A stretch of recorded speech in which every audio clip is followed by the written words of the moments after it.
Hi, welcome to Route 66. We're day 189. We're moving right along. We're in the middle book of the Bible. We're the biggest book in the Bible, the book of Psalms. Today's reading, you're actually going to read 10 chapters. Now, it's hard to believe. Just the other day, we were reading only a half a chapter of Psalm 119. But today, we'll read Psalm 120 through Psalm 129.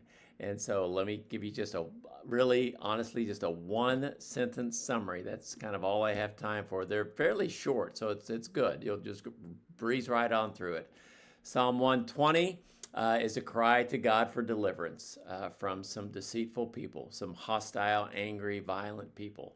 Psalm 121 is just lifting up their eyes to the hills because that's where our help comes from. It's from the Lord who lives on a hill. And so that's kind of neat. When you see a hill, just remember our help comes from God, and he guards us and watches over us. Psalm 122 is a rejoicing to go to Jerusalem.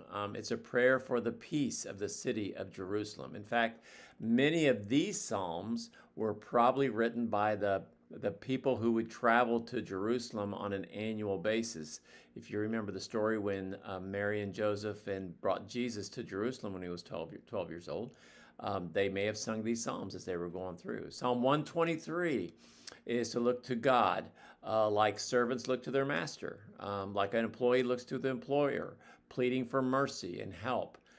So it's good for that. Psalm 124 is a praise for God for rescuing, especially the nation of Israel, but for any rescue that God gives over our enemies and those that are against us and any danger that we face.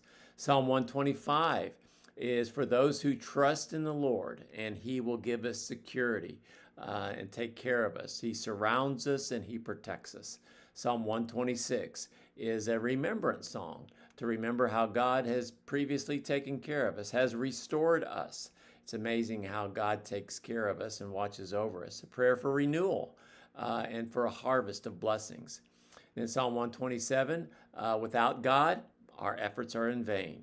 Children are a gift from the Lord. It's a beautiful psalm. And in Psalm 127 as well, blessings come to those who fear the Lord. It talks about family and provision and for peace. And then Psalm 129, it reflects on the history of God's people in times of persecution, and it calls for God to take care of our enemies and God to fight our battles for us.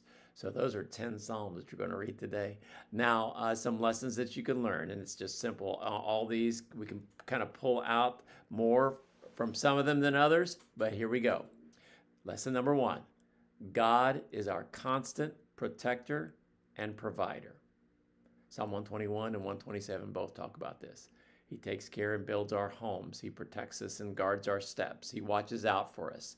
And so even when we don't realize God is there providing and protecting us.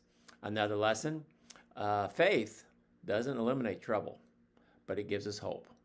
And so just because you have faith in God and trust in God doesn't mean you're not going to come into trouble. As a matter of fact, God may allow you to go into trouble, but you've always got hope and he'll take care of you. And then the third lesson is worship and community matter. That's why church attendance is so important. Going to church, a place where you can worship God together. And that's an important. Psalm 122 reflects the value of shared worship. So enjoy your reading today. You've probably got the more chapters than we've ever read at one time, but it's okay.